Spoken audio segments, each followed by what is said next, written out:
Hi, this is Bonnie from Lavinia World, and if you remember the last time I did a video, I was sharing with you the Lavinia Stamps Stencils, and one of the things that we did was an ornament, and I said that I also used the stencil to make a few more of the designs, and if you recall, this is what we cut out from the last time. I made this entire thing the last time, and if you want to watch that video, I'll have the link below.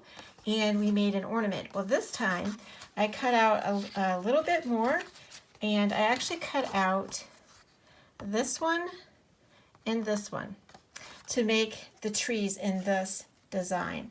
And I'm going to go ahead and show you how I did that. And I'm going to be doing some inking. So to get the background, and then we're going to go ahead and layer this up. Let's get started. Okay, first thing I want to tell you is some of the products that I used from Lavinia World store, and that's laviniaworld.com. This is the stencil that I used from Lavinia Stamps, and this is ST011 Pods. And then the other things that I'm using on this card is this stamp, and it is LAV124 Fern Leaf. And I'm also using this little bunny right here, and that is LAV608 Wild Hares Set. So the first thing I do, like I did for the other video, if you watch it, but I can go ahead and tell you, is I use Pumice stone, and what I do is I spray the end of my blending brush with a little bit of water just so it's damp, and then I rub it across my cardstock. And this is what it looks like when it dries. It gets a little warpy, but if you use watercolor paper, that would be super too, and you wouldn't probably have to do that as much. But I like that for my base instead of the stark white. So the first thing that I did was I'm going to put some paper underneath here for my when I go ahead and do some of my inking. And to make the snow on the bottom, I need to move some of my stuff up here a minute. It's getting in my way.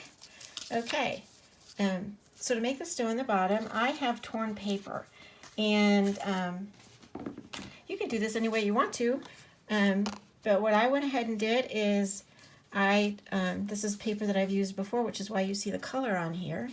I am using Pumice stone again, because when you add more to the color, it actually just makes it darker and lighter underneath. So I'm thinking about how I'm going to be putting the trees, and so I wanted a little bit of a slope. And you just add a little bit, enough so you can really kind of a little bit see it, and if you add more, then it's just going to make it a darker shadow. And we've done some of this paper inking before, but this is, every time you do it, it's different. So that's a very subtle look. I want it a little bit darker. And you try to line that up the best you can, or you're going to get a little bit of a blur, but in this case, because I'm making it darker, it's not going to matter.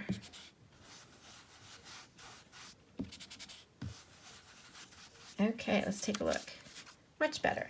All right, so then what I did is I flipped it, because I wanted to have a little bit of a slope over here too, because if you noticed, one is up and one is down a little bit, not by much.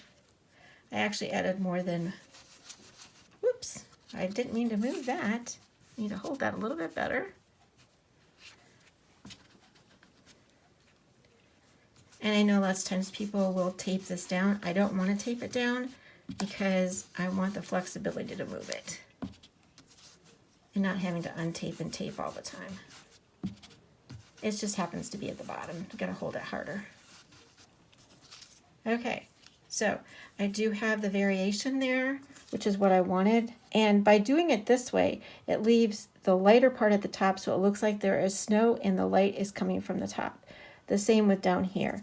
I did add a few more hills, and this is another piece that I have that I just tore.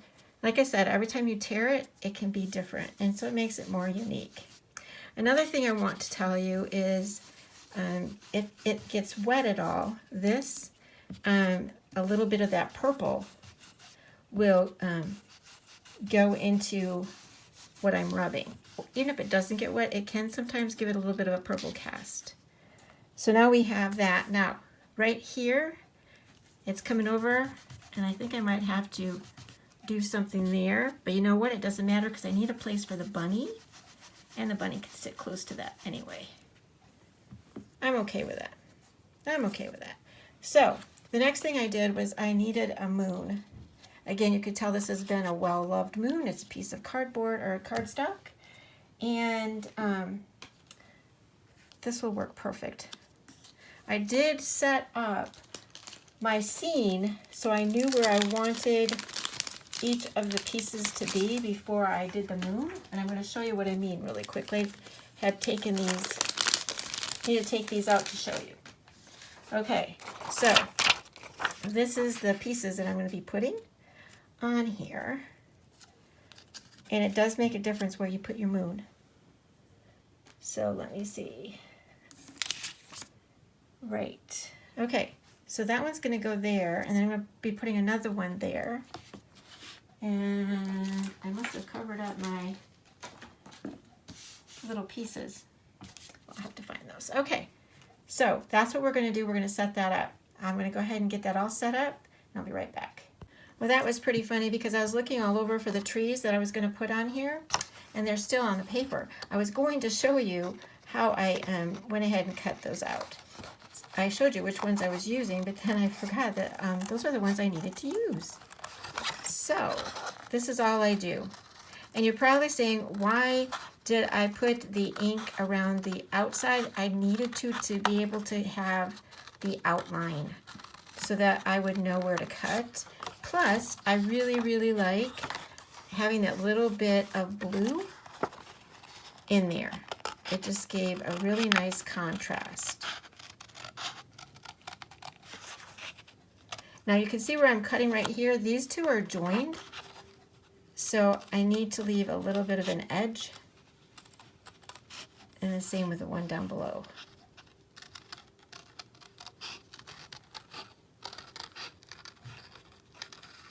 All right. Okay, now I'm not going to have that pointy thing. It's going to be like a trunk, so I'm cutting that piece off. Now that's going to be my first piece that I'm going to use. And then my second piece, like I said, I'm going to be using this one right here. And I'm just going to be cutting around to that one as well. And I can make that little peak right there. Now I'm saving the rest of this to use in another project. Probably not maybe for YouTube, but for another one of my projects. So it's not wasteful.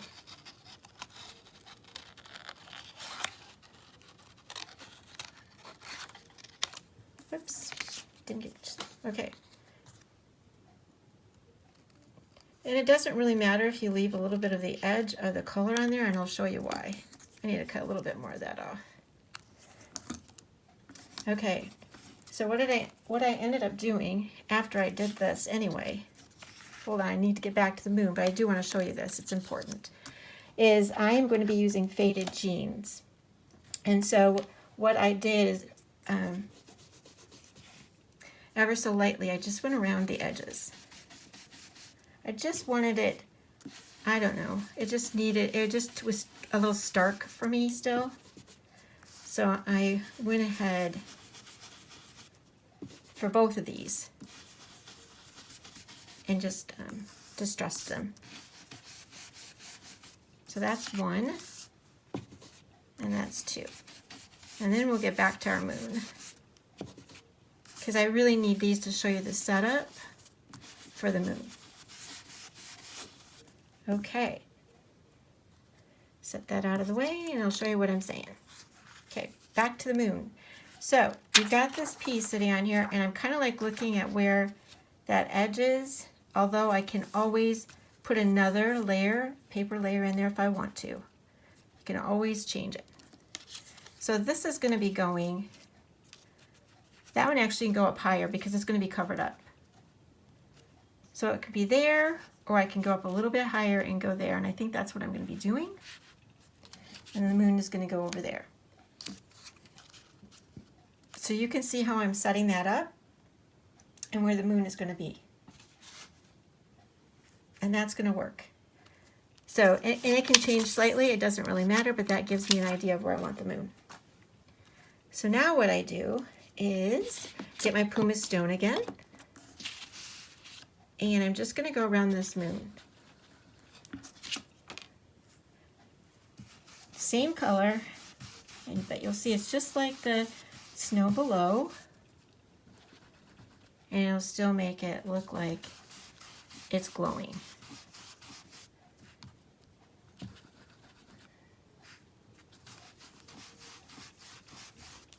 Okay, turn that a bit.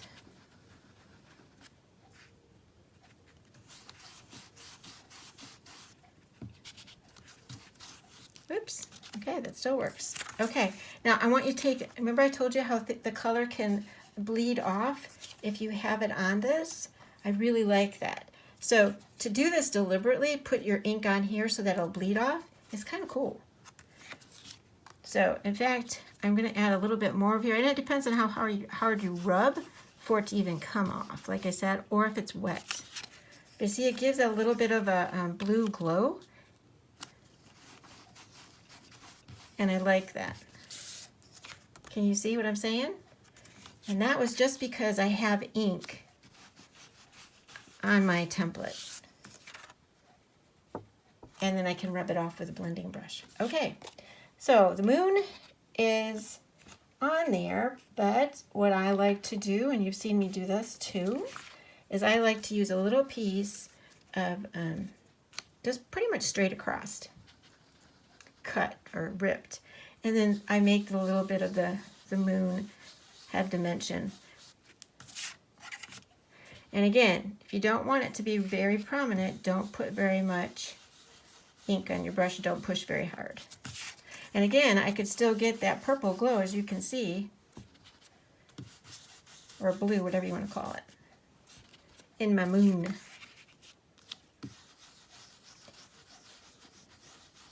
I also like it when the moon has blotches, and I have used stencils. There's a really good one that Tim Holtz has that has just a little bit of blotches, and I really like that for a moon too. But sometimes people don't have all these things, so I go with a paper so that y'all can have can do it. Okay, so our moon is all together. And again, if you don't like it that prominent, you go ahead and take more of the pumice stone and you just rub that on top. And that will soften it. Okay? So, now the next step, I'll show you my card, is I go ahead and do the clouds up above. And I wanted to do something a little bit different this time. And I am going to do it in variations of color. So, I wanted to check which paper I used. I used this one, I think. Yep. And I want to keep it a little bit, I want a little bit of that horizon, but I also want to start adding color. So what I'm going to do is I am using Faded Jeans. It is the lightest of the three that I've got. And I'm not going to be heavy-handed with this. It's just going to be really light because it's towards the bottom. I can see that I got a little, that's right.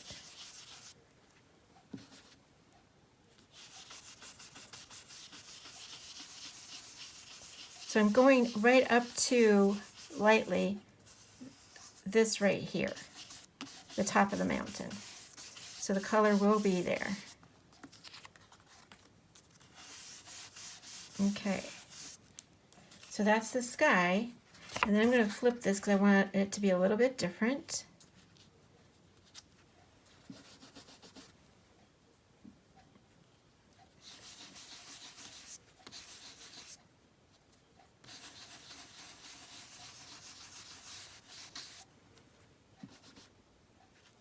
Oops. Keep that steady. Okay. Could even say those almost look like more mountains in the background, so you can do it either way. But if I go up instead of down, that gives me more of a cloud look. You'll see what I mean.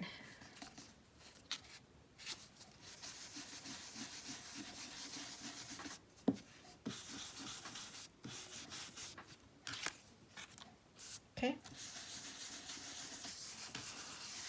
Just kind of playing around. Okay, so that is my first color. I want to go with a little bit brighter color this time, and I'm going to be doing, and like I said, every time I do this, it's different. This time I'm going to be using Blueprint Sketch. It's a little brighter blue. I really like it. And I am still kind of sort of matching up with the moon parts that I did.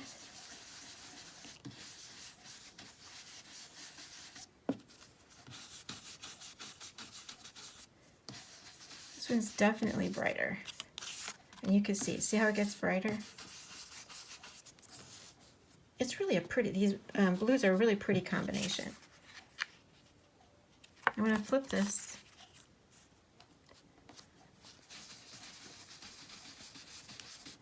Sorry for that shading. I'm trying to use the natural light today instead of the overhead light because I don't like the glare. Then I have to deal with the shadows from the window.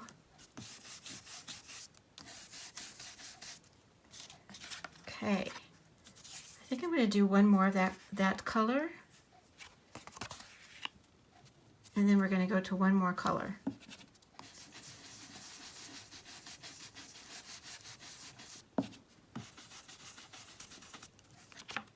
All right.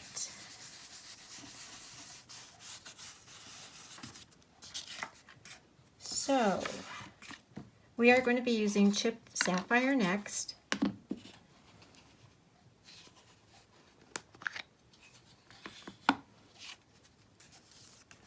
Same concept, except I'm just using a different color.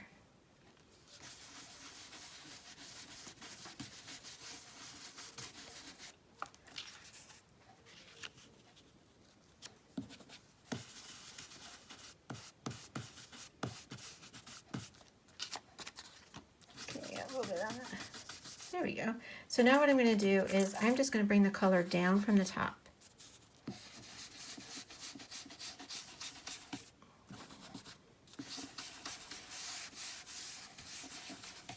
All right, so that's our background, and that's what we're going to work with. And like I said, it can be done in all different ways, whatever colors you want to do, whatever combinations, but that's the basic. And now I'm going to set up for stamping. Okay, so I'm all set up for stamping, and basically what I did is, just like I showed you at the beginning, I set this up with where I wanted to put this, and I don't have to worry about this because this is going to be covering it up. So I've got that all set up and ready to go. And what I'm using this time is Morning Mist, because I am going to be embossing this with embossing powder. I'm going to be using the Nuvo Fine embossing powder that is silver, and I'll show you that in a second.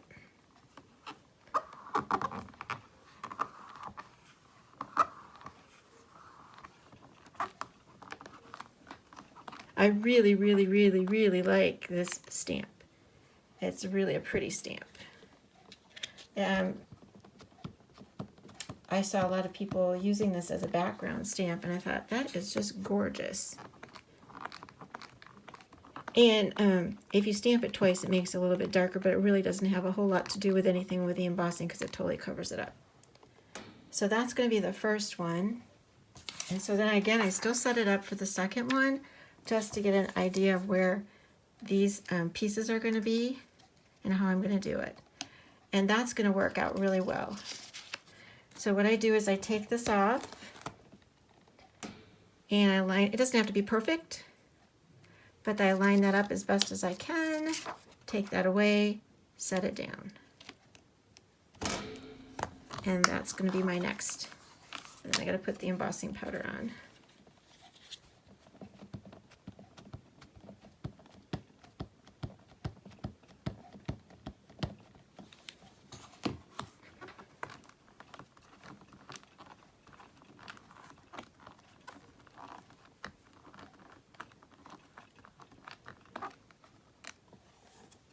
Okay, that's going to work perfectly. So I'm going to quick get the embossing powder on. I'm going to show you really quick which one that is. I already got the cap off, so I can't do too much messing with that. But this is a classic silver. And like I said, it's Nuvo Fine Detail. I'll be right back. Okay, so I went ahead and placed those down just so you can see where they are, because I need to put the bunny on. And the bunny that I'm using is actually this one. I thought it was this one, but it's this one. And he's going to be sitting about right there. And I've got him all set up and ready to stamp. And again, I am using Morning Mist instead of the Nocturne because I don't want him to be the prominent focal point. And I had a problem the last time with some of this ink getting around the edge of the bunny. So at the moment, I'm trying to make sure I have most of that wiped off. Not because there's a way you can always fix that. And actually, sometimes when you fix things, you actually make it look better than what you had planned to make originally. So he's all set and ready to go. And I'm going to go ahead and emboss him, and I'll be right back to show you what they look like close up.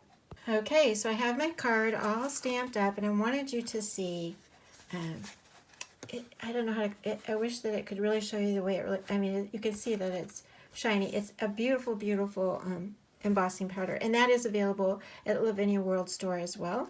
And what I used on this one is the Fine Detail Clear. So I stamped it in Morning Mist and then used a clear embossing powder. So now it's all ready to put on our stenciled trees. And what I did is I put some foam tape, double-sided foam tape on the back there. And I'm lining that up. Then we go over as much as I can.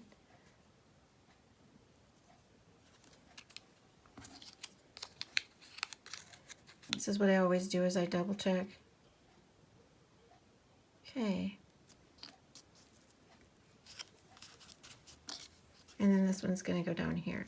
Now what I did with this one is I only put one layer, and on these I put 2 layers because this one's going to be attached to this, but I want it to raise up and not bend over. So I put 2 pieces on it so that it stands up. It has the 3D look. You can see. Okay, so that is what our card is looking like so far. I went one step further. If you like glitter, you don't like glitter, and I added a little bit of glitter along the bottom. Now, there was a reason.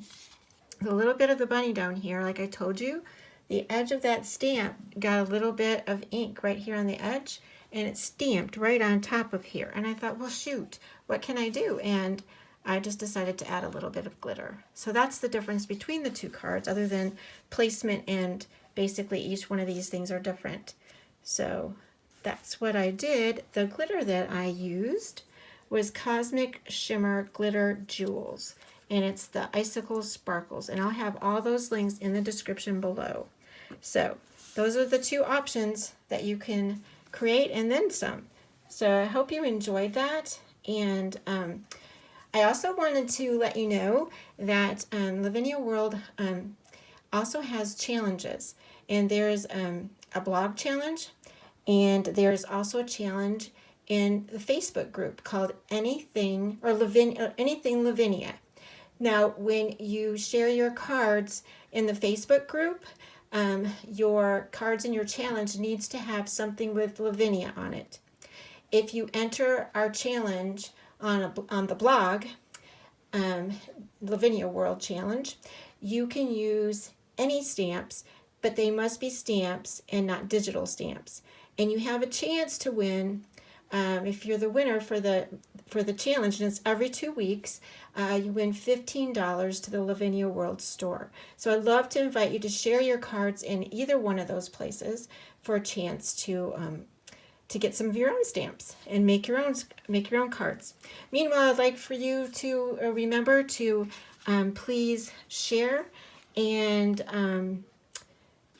also come back. We're going to be having some more videos for you coming up soon, and I'd love for you to see what the DT make, and I'd love for you to share and subscribe. Thanks so much.